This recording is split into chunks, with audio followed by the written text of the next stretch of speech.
Hey, what's up guys? Don't click away. Today I'm going to be doing a product review on our OLED 2020.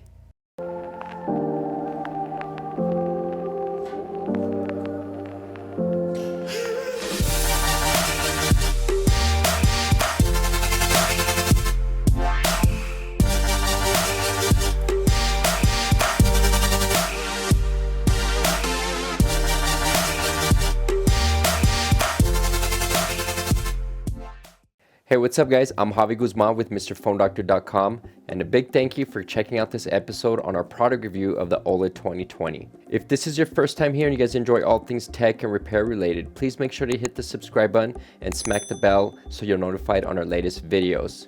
And if you guys have social media, feel free to follow us at the following social media platforms.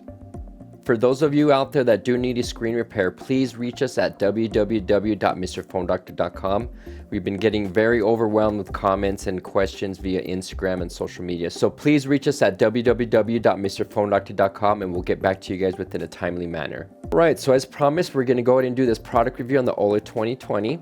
Now I first off do want to begin and let you guys know that we did have some issues coming right out of the box. We actually had one of the solenoids that was attached inside here that was wired incorrectly, so we had to rotate the solenoids. One of those solenoids was not allowing our air pressure vacuum regulator to release, thus causing us not being able to open up this door chamber like it should open. So that was one mistake that we did have. Another little deal that we did have was we had a heating coil blowout. So if you notice on these machines, they do actually go up to a certain temperature, and this is what a heating coil looks like. So this coil is actually stuck right inside here. You can see these two little white cords running out with the two little red adapters running here on these front chambers. So these two coils actually go in right here, and one of them did blow out. So you can see where here you can see that everything just blew out of here, and we had to get that replaced. So luckily Quan and his team were very fast at getting us up and running with this. One other issue that we did have was our vacuum pump. It wasn't actually sucking down to the right volumetric pressure, so with that causing us to have bubbles and everything like that come out on the screens. After a couple of research and discussing with some of the guys internationally that do this type of repair, they did mention to us that the pressure on your vacuum is going to vary depending what location you're in. So don't sweat it if you're not getting down to what somebody else's pressure is getting to, because depending on your altitude and your elevation, you may be getting a lower reading than what other guys are getting. So that was one thing that we learned here, and we're able to just be able to successfully repair our screens at a negative 87 psi, which I'll show you guys where that setting is located on this machine. So I'm going to go ahead and cover what's included out of the box. Okay, so out of the box, whenever you do receive this machine, you are going to get this 11-inch laminating tray. Okay, this 11-inch laminating tray allows you to do iPhone OLEDs, LCDs, and you can also do iPad up to 11-inch. Okay, so you will need these rubber mats. This is not included. Just make sure you do ask them if you do order this machine to include these. This actually just plays as a nice sponge, so you can actually set your screens, and any IC chips or components are nicely pressed on here, and it gives it a nice finish. So this is included, and you also are included with this base mold. So this is the base mold here, where you're going to be applying any kind of laminating mold and your YMJ molds if you do have YMJ molds. Right now, currently, we are not using any more YMJ molds. We are actually getting away from using those. They just got too expensive, and we were just having to fumble around between the molds, eating up time. So now we are just using our Magic mold and the universal OCA molds, which I actually did make a video. I released that last week. I'll go ahead and leave a link up above in case you guys did miss that and you guys want to see instructional video on how to use these two wonderful molds. And of course, they do include a couple hoses. So you're going to get your main vacuum hose, and then you're going to get your CO2 hose that connects to your compressor. So all those are attached here on the sides. They are down here on the lower. and then you also are included with the power cable. Now, depending what country you're in, you may need to get a different adapter for your cable, because they sent us a Chinese plug, which it's not working here for our 220 compatible outlet, so we had to get that replaced. So I'm going to go ahead and start off by showing you guys all the different features on this machine. Of course, first things first, you do want to turn on the machine, which there's a power button right here, a power switch. It's a single switch. It's not like the YMJ where you have two switches, where you have one on the side and then you have your main switch here in the middle. So that's kind of convenient. You only got to flip one switch on and you're toggled, ready to go. So if you notice, you're going to have your mobile service Vietnam screen here. To bypass this screen, all you have to do is just touch the screen, and you're going to want to go ahead and choose the language of preference. For us here in the US, we are going to use English, which is up here on the top left, and then it just changes these controls here. So now we have different options. So if you first want to do a manual test on everything, make sure your vacuum and everything's running properly, you can go ahead and do that. So I'll go ahead and start off with just doing a manual setup. That way you guys can make sure all your regulations and everything are running properly. So I'm going to hit manual. You have different settings here. You have your vacuum, you have up, exhaust, and your down. So your up and your down, those are basically going to be your x-axis. You're actually going to be able to control this heating plate that actually goes up and down. So if I hold down, see that it goes down. So if I hit up, of course it's going to go up, just like so. And then your vacuum, this is where you actually test your pressure vacuum, okay? So this is how you're going to be able to tell how hard the vacuum is sucking out the air and what pressure you're getting to. So vacuum, I'm going to go ahead and press that, and then here you can see that there is a pressure regulator right here, and it actually is going to get down to about -87 on our end. So the typical range is, yeah, it's going to be between 87 and 86, and this just varies, you know, depending on where you're located. Just keep that in mind, okay? You may not be getting another reading that someone else is getting just because of their elevation, all right? So that was one thing that we did learn. So once you're done vacuuming, we can go ahead and make sure that your vacuum stays.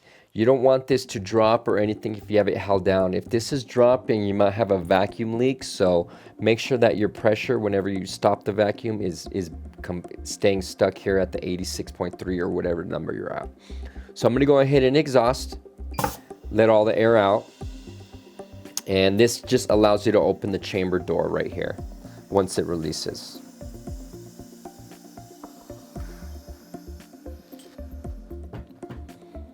And there you have it. So we have that, and now we can easily accessible open up the chamber. So that pretty much covers the manual mode. Let me show you guys how our main laminating auto mode is.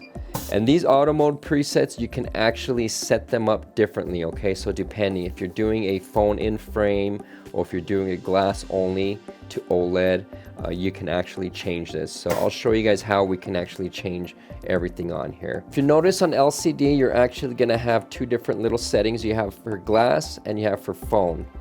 So by toggling this little lower right icon, it'll switch it over from phone or glass.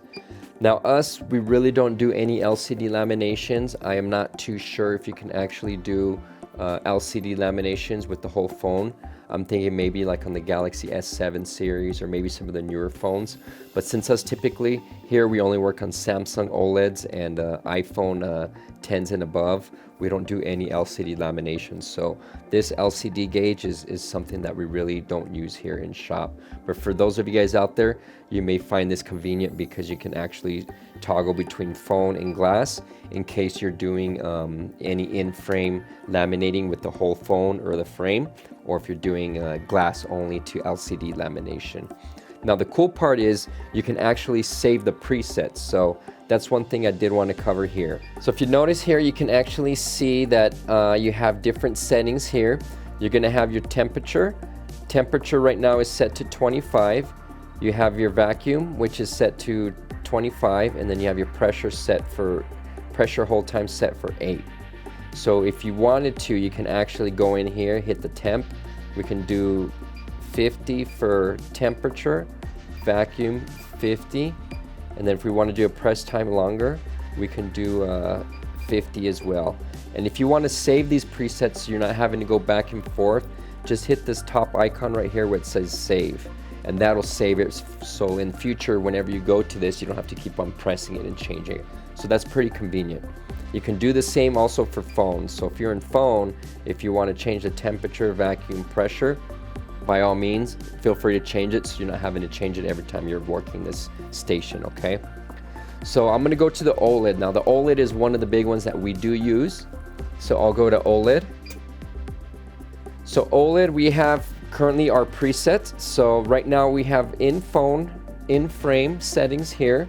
So our temperature that we use for in frame is 70, our vacuum is 150, and our pressing hold time is 20 seconds. So that's what we have on that one. If you go to glass, glass is of course going to be less pressure and less hold. So we have our vacuum at 80, our temperature at 70, and our pressure at 7. And those are already defaulted on here, so we had already saved these, which is great. You know, we don't need to worry about changing anything on these, okay? Now the only thing that you do need to change when you're running the OLED is the OLED pressure. You know, OLED pressure is always going to be found here on the right hand side. So if you're doing out of frame, your pressure is going to be of course different than what you do in frame, okay?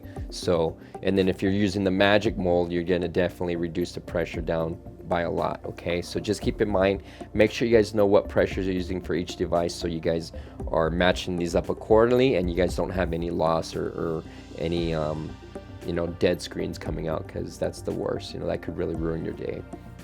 Now OCA, with OCA typically that's going to be set at one setting, okay? So if we do go to OCA, we have the OCA here, and this one we just keep it all the same. Like I mentioned in our laminating mold, the universal mold video, we just like to just keep it the same and laminate, whether it's a flat glass or curved glass, just so OCA just gets right on sticks and it's less time for us to have to cook it in the autoclave. So you can leave it as that. So if you have OCA, we have it set at temperature 70, the vacuum 100, and our pressing hold time at 150 seconds. So you have the option. Once you have everything set, you're ready to go, you can either use any of these green buttons down below, or you can always use the onboard touchscreen here. Just like that, see? So that'll start the queue, get everything ready. Once you see that this gauge hits the vacuum time at 100, then you'll see it go down and press. So I'll just show you guys. So there we go. So it's hit its nominal pressure, so now it's gonna vacuum for 100 seconds. Once it vacuums, it's gonna go ahead and finish up, and it's going to begin doing the press. So I'm going to just change this vacuum over real quick just for video purposes so you can see it run down. I put it for 30, but it'll start pressing at 30 seconds. There. So this press will hold for 150 seconds. I'm just going to change that to 20 just so it completes the circuit and you guys can see how this automation works on here. And then another thing with the OCA is we keep it at 0.6, okay? Pressure, we just like to get 0.6. We don't change it much, just leave it like that. It seems to work great. So this is one regulator that we're never monkeying around with, okay? OLED pressure, just a friendly reminder, that one is something that we do use. Now, if you do put something in there and you forgot one of the settings, you're like, oh my God, something happened, by all means, you can hit this emergency switch button, or there's also a stop button that shows up right here. So you can just tap this and that'll kill it, okay? So once you kill it, you can just reset, clear, and then it takes us back to the main screen, all right? So this is like the emergency kill switch right here. So that's pretty much my OLED 2020 review, guys. You know, overall, I know you guys are all asking what's the best. There's YMJ, there's Forward. You know, we have this one, OLED 2020. You guys are sending me links to other machines that I'm not familiar with. I know OCA Master is another big brand that people use. I'm just not familiar with it because a lot of their machines use airbags. So my biggest key, guys, is find something that you guys can afford, get started on. Stick to Forward, stick to YMJ, stick to OLED 2020. You know, OCA Master is really, really great. Stick to those 4. You know, whatever your budget can get you in, start with that and start learning. You know, each one of these machines, they're going to have a small little tolerance, but overall, they're all going to mesh well and they're all going to work pretty similar. So I would just say get something that's best for your budget. Don't go over expensive, and do research. Don't go buying these machines that you're not sure of. You know, make sure that that's the certain way that you're going to want to start refurbishing these, because it can get very expensive. In my beginning days, I bought all these machines that, you know, that supposedly we were going to do all this, that, and that. And you know what? I found out that all those machines that we ended up buying were worthless. So we had to just sell them all and start from scratch and start new again. You know what I mean? So I just want to prevent you guys from having to come out those thousands of dollars on equipment that you guys find out later on that is not good. So make sure that you guys are researching, find someone, get trained.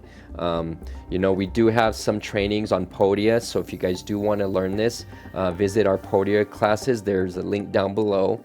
I'm actually thinking about breaking those up and doing some different detailed steps as far as separating it. So those of you that already know how to clean, don't know how to remove the frame, you guys could just pick that category, and I think it'll be a little bit easier for you guys to follow and get along with. So but the biggest thing is just practice, be patient, and try to get as much help as you can from others, but just be understanding. You know, I mean, we are very busy. We have a lot of work here, so please expect delays getting messages back, especially when it comes with technicalities, because it's very hard for us to train you guys when we don't see what you're doing. Yeah, you can send photos and say, oh, I got this line, I got this, I lost touch, but it's very hard unless you have a master over watching you, seeing you step by step to see what you're doing. So if you guys do need assistance, I do have a Podia class online where you can get me and I'll supervise you during a repair live time, so I can actually see what you're doing and give you some good critique, and hopefully get you guys up to a good level where you guys can actually start doing this successfully and reduce cost, reduce time, and of course have a really good polished product to give to your customers. So that's gonna wrap up my video, guys. I really appreciate you guys checking this one out. Make sure you guys do hit the subscribe button, hit that like button, and check us out on our social media platforms. And if you guys have any questions, you guys want to see any other machinery, equipment in use, tutorials, let me know. I'll do my very best to help you guys out. But I'm going to be honest, right now we're a little slammed. We're actually training another guy on board to help expedite and help with everything, because right now I'm just like, I think I'm just trying to do way too much. So thank you guys once again, and we'll see you guys in the next episode. Cheers.